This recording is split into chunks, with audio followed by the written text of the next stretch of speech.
धडगाव मोलगी रस्त्यावर हेल्टीसपाडा येथे ST bus रस्त्याच्या कडेला गाऱ्यात रुतली। सुदैवाने कोणतीही हानी झाली नाही।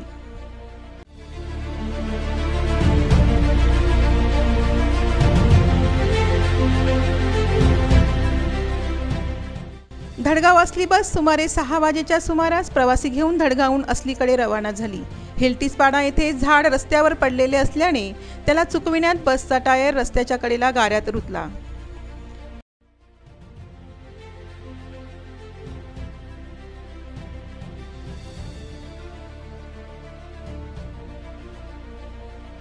जेसीबीच्या सहाय्याने बस काढण्याचा प्रयत्न करण्यात आला, परंतु बस काढण्यात यश मिळाले नाही।